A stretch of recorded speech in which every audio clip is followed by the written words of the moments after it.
बहुत ही ज़बरदस्त और अल्टीमेट सवाल आपके सामने है। एक बच्चे ने डाउट पूछा, कमेंट में डाउट मुझे दिखा तो मैं सवाल आपके बीच लेके आ गया। अगर आपको और भी डाउट आते हैं, आप प्रैक्टिस कर रहे हो, आपको कोई डाउट आ गया किसी बुक में, किसी कहीं पर भी अगर डाउट आ गया किसी सवाल के अंदर, तो आप इस नंबर पे उस सवाल को व्हाट्सअप कर सकते हैं। मैं आपके सामने उसका वीडियो सॉल्यूशन डाल दूंगा अपने चैनल पे। नंबर मैं यहाँ पे लिख देता हूँ,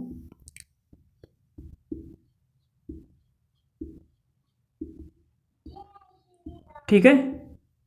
इस नंबर पे आपको केवल क्या करना है, व्हाट्सअप करना है। अगर कोई सवाल आपका डाउट है, ठीक है, तो उसका फ़ोटो आप मुझे भेज देना और उसका वीडियो सॉल्यूशन मैं अपलोड कर दूंगा, ठीक है। चलिए, केवल व्हाट्सअप करना है, कॉल नहीं करना है, बिल्कुल भी कॉल नहीं करना है, केवल और केवल व्हाट्सअप करना है। कोई सवाल अगर आपको नहीं आ रहा है तो, ठीक है। ये जो सवाल है कमेंट में आया हुआ डाउट है, तो मैं बता देता हूँ। बच्चों को अधिकतर समझ में नहीं आया कि सवाल की लैंग्वेज क्या है, सवाल बोलना क्या चाह रहा है। रेशियो का सवाल है, बहुत ही लल्लू, एकदम धड़ा लल्लू सवाल है, ठीक है, जिसको आप महा बेकार सवाल भी बोल सकते हो, ठीक है। चलो मैं बताता हूँ, देखो सवाल क्या बोलना चाह रहा है। सवाल ने ये कहा कि मोहन ने 3 परीक्षाएं दी, तीनों परीक्षा में उसके द्वारा प्राप्त अंकों का जो अनुपात है वो 3, 5, 6 है, ठीक है। उसने परीक्षा दी भाई, पहली परीक्षा, ये हो गई दूसरी परीक्षा। एकदम बढ़िया तरीके से समझाऊंगा मैं, ठीक है, समझाने के हिसाब से एकदम बढ़िया तरीके से लिखूंगा। ऐसा नहीं कि बस समझा दिया यार बस फ्री, एकदम बढ़िया से लिखूंगा, आराम से समझाऊंगा। 3 परीक्षा है और उसने कितने अंक प्राप्त किए, तो यहाँ मैं लिख देता हूँ प्राप्त अंक। प्राप्त अंक कितना है, 3, 5, 6, 3, 5 और 6। अब सवाल में बोला गया तीनों परीक्षाओं के अधिकतम अंकों का अनुपात। अधिकतम अंक का मतलब हो गया कि पेपर कितने नंबर का है, ठीक है। जैसे आपके सीजीएल का 200 नंबर का होता है, ठीक है, वैसे ही ये कितने नंबर का है। तो आपने कहा सर अधिकतम अंक, मैक्सिमम मार्क्स, मैक्सिमम मार्क्स या अधिकतम अंक, उनका अनुपात कितना है, 3:5:6। 3:5:5, सॉरी 5-7-8 है ना, 5-7-8 है भाई, 5, 7 और 8। 5 में से 3 नंबर आए इसके, 7 में से 5 नंबर आए और 8 में से 6 नंबर आए। समझ में आ गई यहाँ तक बात। चलिए आगे बढ़ते हैं। अब यहाँ पे देखो एक बात बोली गई है, ध्यान से सुनना। यदि उसने कुल मिलाकर, इस बात को ध्यान से समझना, कुल मिलाकर तीनों परीक्षाओं में 50% अंक प्राप्त किए, तो आप ये बोलोगे सर तीनों परीक्षाओं में, तो कुल प्राप्त, ठीक है, और कुल अधिकतम अंक, कुल अधिकतम अंक।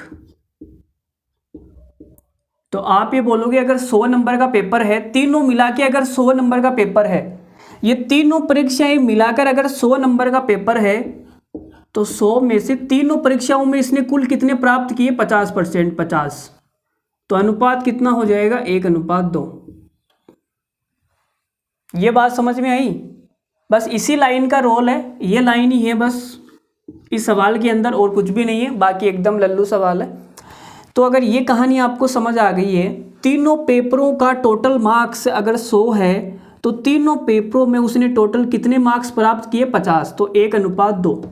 अब आप ये बोलोगे सर इसने टोटल तीनों पेपरों में कितने प्राप्त किए, 3 और 5 8, 8 और 6 14, तीनों पेपर में कितने नंबर आए, 14, और टोटल मार्क्स कितने हैं, तो आप बोलोगे सर 8 और 7 15, 15 और 5 20, टोटल मार्क्स है 20। तो 20 में से 14 नंबर आए भाई, ये बात सही है क्या।